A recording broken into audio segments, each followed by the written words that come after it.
Hi అండి, welcome to MK talks. అందరూ ఎలా ఉన్నారు? నేను బాగున్నాను. మీరు బాగుండాలని మనస్ఫూర్తిగా కోరుకుంటున్నాను. ఈ వీడియో అయితే క్షీరాబ్ది ద్వాదశి రోజుదండి. క్షీరాబ్ది ద్వాదశి రోజు సాయంత్రం మేము ఎలా పూజ చేసుకున్నామనేది మీరు ఈ వీడియోలో చూడొచ్చు. వీడియో అప్లోడ్ చేయడం అయితే లేట్ అయిపోయిందండి, ఏమనుకోవద్దు. ఇక్కడైతే నేను తులసమ్మను అలాగే ఉసిరి చెట్టుకైతే పసుపు రాసి కుంకుమతో బొట్లు పెట్టి అలాగే బియ్యం పిండితో కూడా అయితే బొట్లు పెట్టా అండి. నేనైతే ఈ ఉసిరి చెట్టును నర్సరీ నుండే తీసుకొచ్చా అండి. నర్సరీలో 50 రూపీస్. అలా చిన్న ఉసిరి చెట్టుని అయితే తెచ్చుకొని ఆ ఉసిరి చెట్టుకైతే పూజ చేశా అండి. చాలామంది ఉసిరి కొమ్మని తీసుకొచ్చి తులసి చెట్లు నాటేసి పూజ చేస్తారు. అది కొమ్మ కదండి, వెండిపోతుంది. ఆ తర్వాత అయితే ఎండిపోయిన తర్వాత తీసేయాలి కదండి, అదైతే నాకు ఇష్టం లేదు. అందుకని చెప్పి ఇలా ఒక చిన్న ఉసిరి చెట్టుని అయితే తెచ్చుకున్నా అండి. మనకి టెర్రస్ పైన పూల మొక్కలు ఉన్నాయండి. పూజ అయిపోయిన తర్వాత నేను ఈ ఉసిరి చెట్టుని అయితే ఆ మొక్కల దగ్గర పెట్టేస్తాను.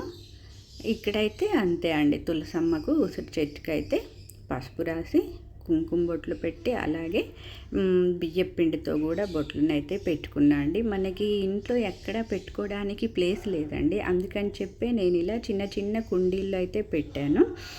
తులసి చెట్టును కూడా అంతే అండి, చాలా చిన్న కుండీలో పెట్టాను. ఈ కుండీనైతే నేను విండోలో కిటికీలో పెట్టేసి డైలీ అయితే పూజ చేస్తా అండి.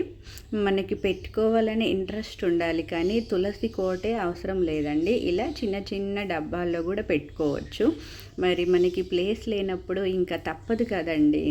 ప్లేస్ లేదని చెప్పి మానేయడం కంటే ఇలా పెట్టుకోవడం మంచిదని నాకు అనిపిస్తుంది.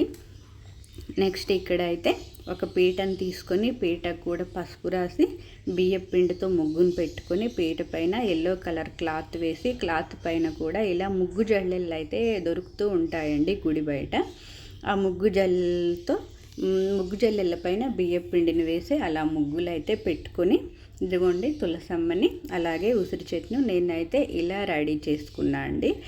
ఈ పూజ అయితే మనకి ప్లేస్ ఉంటే బయటే చేసుకోవాలండి, కానీ మనకి బయట ఎక్కడా ప్లేస్ లేదు కాబట్టి నేనైతే ఇంట్లోనే ఈశాన్యం మూలలో ఇలా అరేంజ్ చేసుకున్నా అండి. ఈశాన్యం మూలలోనే ఇలా పీట పెట్టి పీట పైన తులసమ్మను ఉసిరి చెట్టును అయితే పెట్టి పూజ చేసుకుంటున్నా అండి.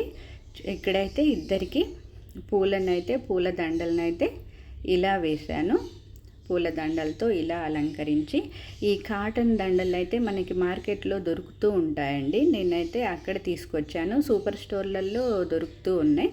ఆ కాటన్ వస్త్రాలను కూడా లక్ష్మీనారాయణలు ఇద్దరికి సమర్పించండి. నెక్స్ట్ ఇక్కడ పిండి దీపాలను అయితే ముందే రెడీ చేసి పెట్టుకున్నా అండి. పిండి దీపాలని ఎలా తయారు చేయొచ్చు అనే వీడియో కూడా మన ఛానల్లో ఉందండి. ఎవరికైనా కావాలంటే తప్పకుండా చూడండి. అంటే ఎక్కడ క్రాకులు రాకుండా విరిగిపోకుండా దీపాలు వెలుగుతున్నంతసేపు నూనె కూడా కారకుండా ఉండడానికి చిన్న టిప్ ఒకటి ఫాలో అవుతూ వీడియో అయితే మన ఛానల్లో అప్లోడ్ చేశా అండి. ఎవరికైనా కావాలంటే తప్పకుండా చూడండి. నేనైతే ఇదిగోండి తమలపాకుల పైన ఇలా దీపాలను అయితే రెడీ చేసుకున్నా అండి. అన్ని దీపాలు పెట్టుకున్న తర్వాత ఇలా పూలతో అయితే డెకరేట్ చేస్తున్నాను.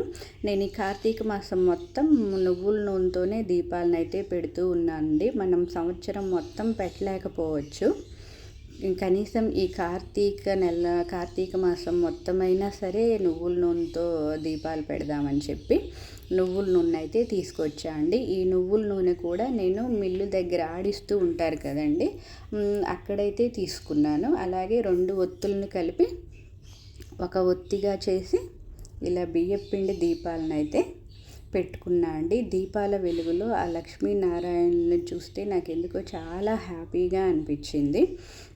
పెద్దగా డెకరేషన్లు ఏమీ అవసరం లేదండి, మనకు ఓపిక ఉంటే చేసుకోవచ్చు, లేదా మనకి ఓపిక ఉన్నంతలో ఇలా హ్యాపీగా కూడా పూజ చేసుకోవచ్చు అండి.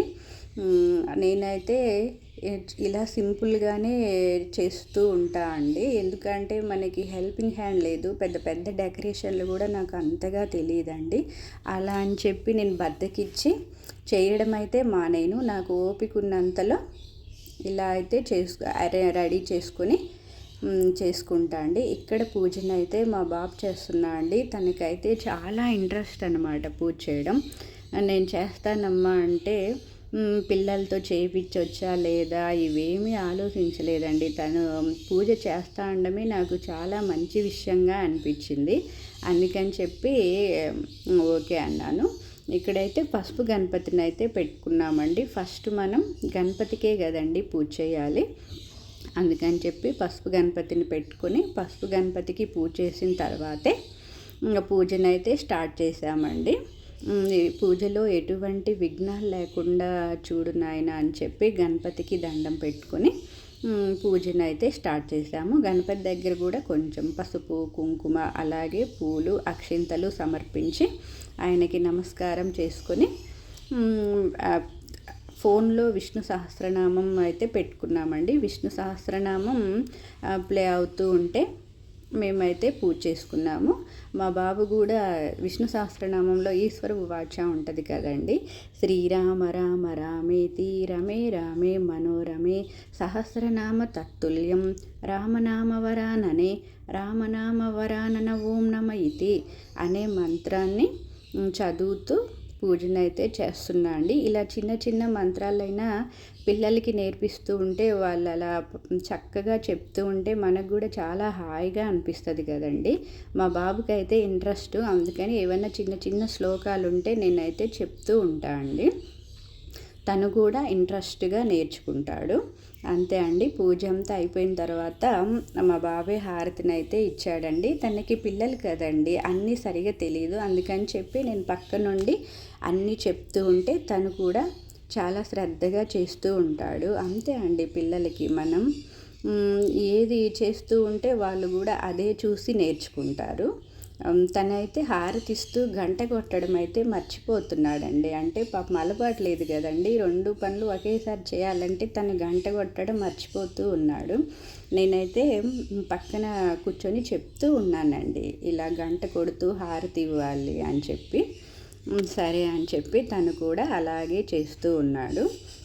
అంతే అండి. తర్వాత నేను కూడా తులసి అష్టోత్తరం విష్ణు అష్టోత్తరం అయితే చదువుకుంటూ మా పూజను అయితే చేసుకున్నామండి. మా పూజ ఎలా అనిపించిందో మీరైతే తప్పకుండా కామెంట్ చేయండి. ఇదిగోండి లాస్ట్లో ఇలా హారతిని అయితే ఇచ్చేసి పూజను అయితే ముగించుకున్నామండి. ఇక్కడైతే నేను స్వామివారికి తాంబూలం సమర్పించి అలాగే బెల్లం అయితే నైవేద్యంగా పెట్టాను. అంతే అండి. మా ఈ వీడియో మీకు ఎలా అనిపించిందో తప్పకుండా కామెంట్ చేయండి. వీడియో నచ్చితే ప్లీజ్ లైక్ చేసి సబ్స్క్రైబ్ చేసుకోండి. ధన్యవాదాలు.